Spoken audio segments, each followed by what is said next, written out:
Paul Newman reveals the actors he refused to work with. Those blue eyes had limits. For decades, Paul Newman carefully selected his collaborators, building one of Hollywood's most respected careers through disciplined choices about who deserved his time and talent. But industry insiders knew there were certain names that would make those famous eyes narrow slightly. Actors Newman deliberately avoided throughout his entire career. Newman turned down millions to avoid working with specific stars, revealed a longtime Hollywood producer who witnessed several failed attempts to pair the actors. It wasn't about public feuds. Paul was too professional for that. But behind closed doors, he made it crystal clear that certain projects became instant no's the moment particular names were attached. Unlike typical Hollywood rivalries built on competing for the same roles or public popularity contests, Newman's reluctance stemmed from something more fundamental: profound philosophical disagreements about the very nature of acting and professional responsibility that made certain collaborations impossible. Tonight, we reveal the actors Paul Newman deliberately refused to work with throughout his legendary career, and the surprising alternatives that almost happened instead. From near-miss collaborations to dream pairings that died in development, these are the cinematic roads not taken because of Newman's unwavering professional principles. I tried very hard to put at least my version of Graziano on the screen. They accused me of imitating Marlon Brando. Marlon Brando, the brilliant chaos Newman couldn't accept. When film historians discuss the revolutionary changes in American acting during the 1950s, two names invariably dominate the conversation: Marlon Brando and Paul Newman. Both emerged from the actor's studio, both brought new levels of psychological realism to the screen, and both redefined what audiences expected from leading men. Yet despite their parallel trajectories and numerous opportunities, they never once appeared together in any film. These were the two titans of the method acting generation, noted film historian David Thompson. They were often up for the same roles in the 1950s, like On the Waterfront. But their approaches to the craft couldn't have been more different. Their contrasting methods created an unbridgeable divide. Brando was the explosive, unpredictable bad boy, relying on emotional instinct and raw talent. Newman was the sharper, more disciplined, beautiful boy, approaching each role with meticulous preparation and professional consistency.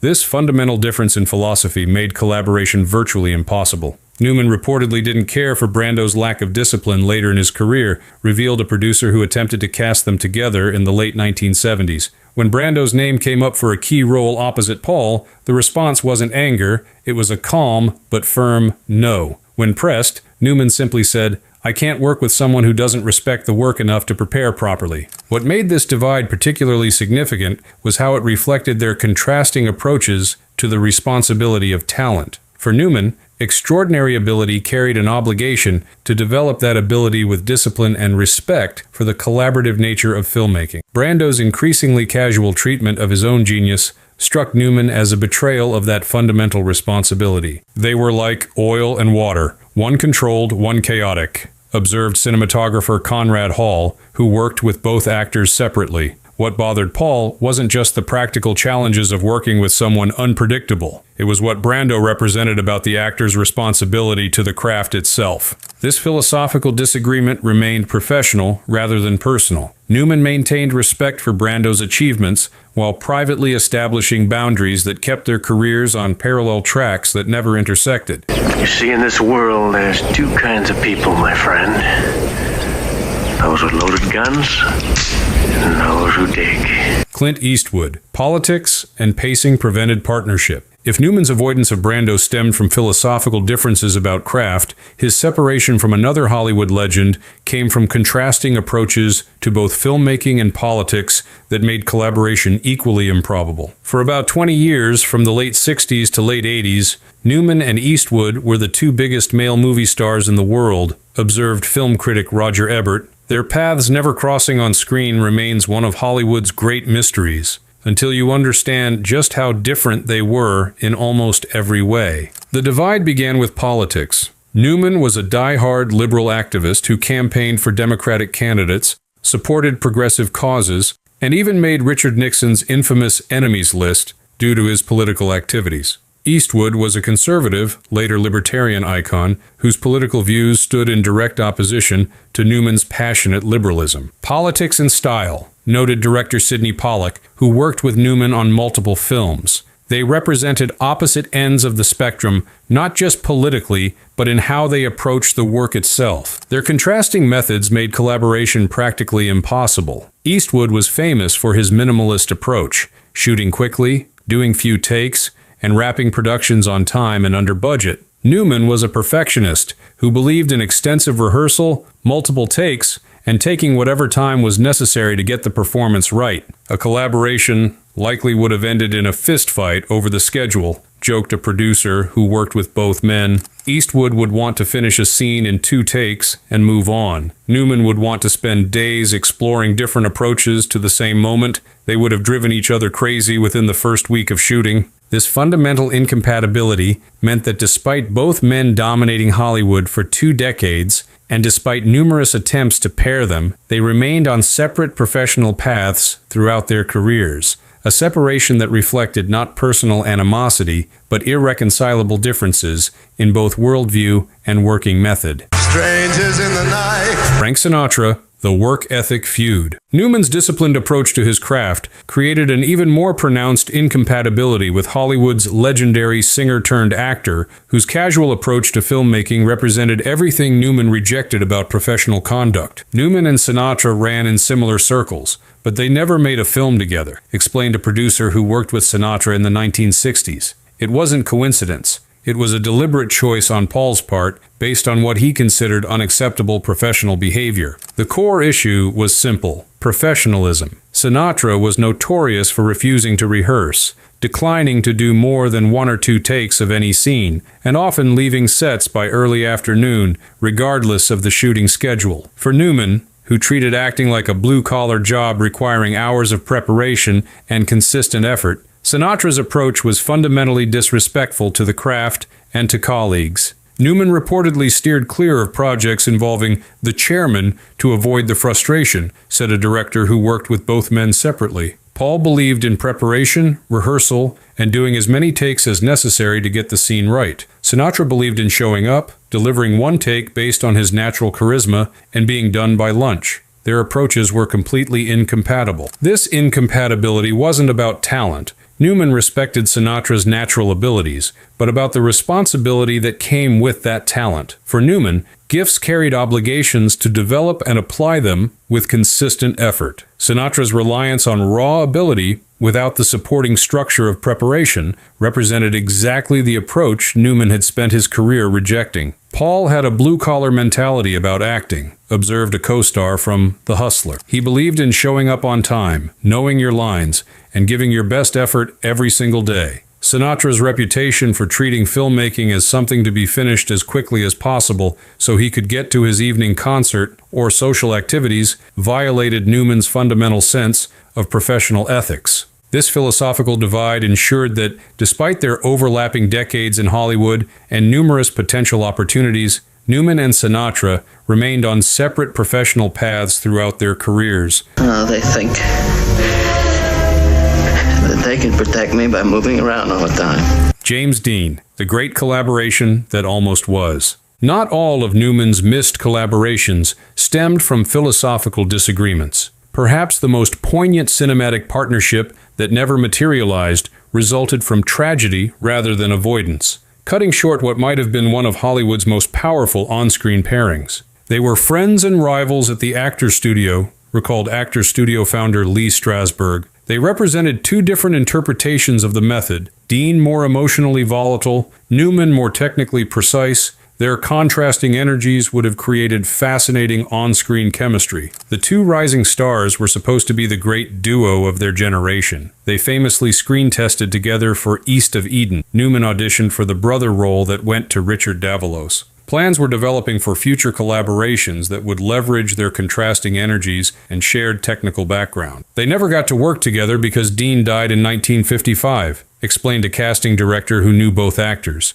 It was the great collaboration that tragedy prevented. 2 young actors who might have pushed each other to even greater heights through their contrasting approaches to the same craft. The twist in this story came after Dean's death, when Newman's career was ironically built partly on roles originally intended for Dean. Newman inherited 2 parts explicitly written for Dean: the lead in The Left-Handed Gun and the lead in Somebody Up There Likes Me, films that helped establish Newman as a major star in his own right. Newman's career was actually built on Dean's death, observed film historian David Thompson. Those inherited roles helped create the Paul Newman we came to know. Had Dean lived, their careers would have developed in tandem, likely including eventual collaborations that would have contrasted their different energies and approaches. This accidental connection, Newman building his early career on roles meant for Dean, created a ghost partnership that continued to fascinate film historians. What might have emerged from collaboration between these two actor studio graduates,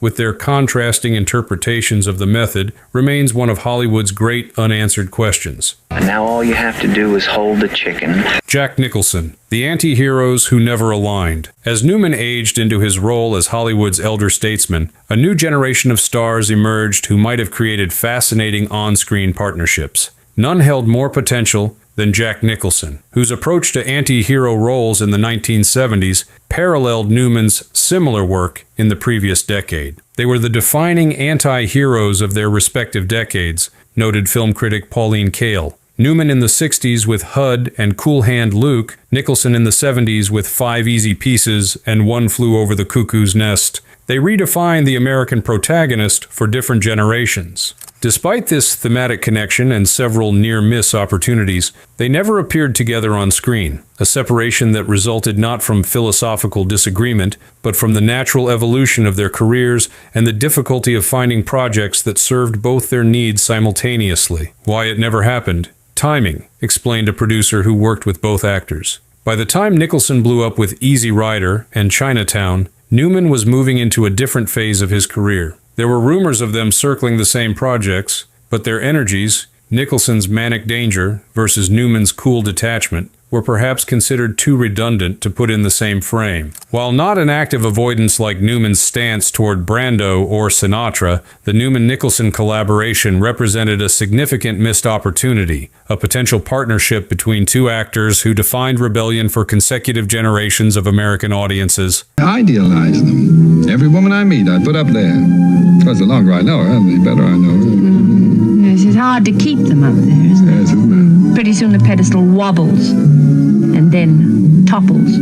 Cary Grant, avoiding the pretty boy comparison. Some of Newman's career choices were driven less by philosophical disagreements with other actors than by strategic positioning of his own screen persona, particularly early in his career when he fought against being typecast based on his extraordinary good looks. This career management led him to deliberately avoid working with Hollywood's reigning king of charm and sophistication. Newman was constantly compared to Grant early in his career because of his looks and charm, said a casting director who worked during both men's careers. It created a significant challenge for Paul, who wanted to be taken seriously as a dramatic actor rather than being cast as just another handsome leading man. This concern shaped Newman's early career choices significantly. Rather than embracing the comparisons to Grant, Newman deliberately chose roles that would establish him as a different kind of actor. Gritty, complex characters with moral ambiguity that contrasted sharply with Grant's sophisticated charm. Avoiding the comparison, noted director George Roy Hill, who worked with Newman on multiple films, Newman fought hard to avoid being labeled a pretty boy or a light romantic lead, which was Grant's domain. He deliberately chose gritty, sweaty roles like HUD and Cool Hand Luke to distance himself from the Cary Grant type. Sharing the screen with Grant would have invited exactly the comparison Newman spent his early career trying to escape. It would have emphasized their physical similarities while potentially undermining Newman's efforts to establish himself as a serious dramatic actor rather than merely a handsome leading man. Newman made strategic choices to define himself against the established Hollywood types, explained a critic who covered both actors' careers. Working with Grant would have reinforced the very image he was trying to complicate and deepen. Their separation wasn't about personal or professional disagreement, but about Newman's deliberate construction of his own distinct screen persona. You know what you need? You need my friend O'Daniel. He operates the biggest stable in town. In fact, the whole goddamn metropolitan area.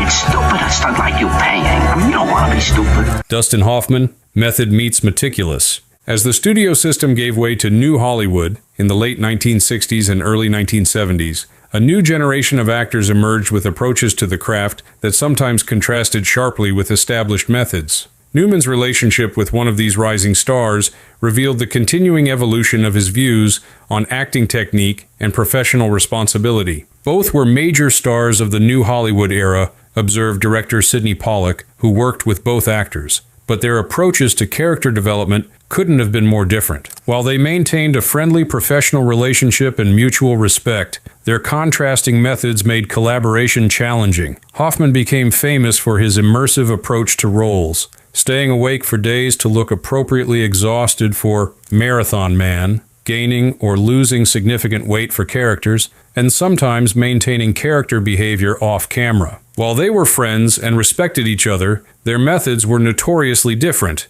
explained an actor who worked with both men. Hoffman was famous for staying up all night to look tired. Newman would have just acted tired. Hoffman would transform himself physically for roles. Newman would find the character within his established presence. This fundamental difference in approach meant that despite their overlapping careers during a pivotal era in American filmmaking, and despite their mutual professional respect, they never found a project that accommodated both their contrasting methods in a way that served the material and both performers effectively. They never found a project that fit both of them, noted a casting director from that era. Their approaches to character were so different that finding material that would leverage both their strengths simultaneously proved elusive. It wasn't active avoidance like with Brando, just a natural separation based on their distinct approaches to the craft. You talking to me?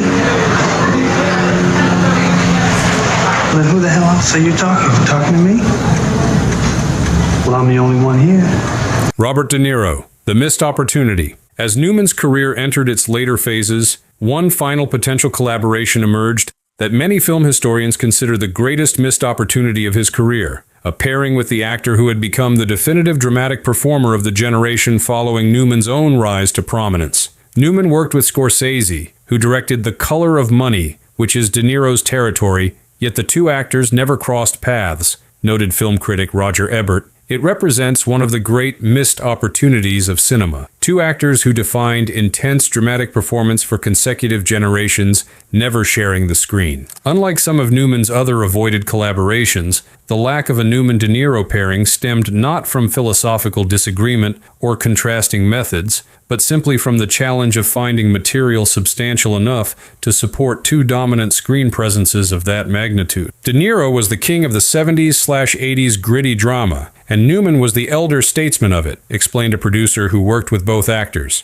But they never found a script that required two dominant leads of that magnitude. The few projects developed for them suffered from the challenge of creating balanced roles that would serve both actors equally. This balance problem reflected the similar screen weight both men carried. Each was accustomed to being the gravitational center of their films, making equal partnership difficult to structure effectively. When The Color of Money paired Newman with the younger Tom Cruise rather than De Niro, it established a mentor/protege dynamic that worked narratively while avoiding the challenge of balancing two established dramatic forces. It's the collaboration cinema historians most regret never happening, concluded a film professor who studies both actors' careers. Not because of any missed opportunity to resolve tension or philosophical differences, but because two actors who represented the pinnacle of their craft in consecutive eras never had the chance to challenge and elevate each other's work through direct collaboration. As we examine Newman's career through the lens of these avoided collaborations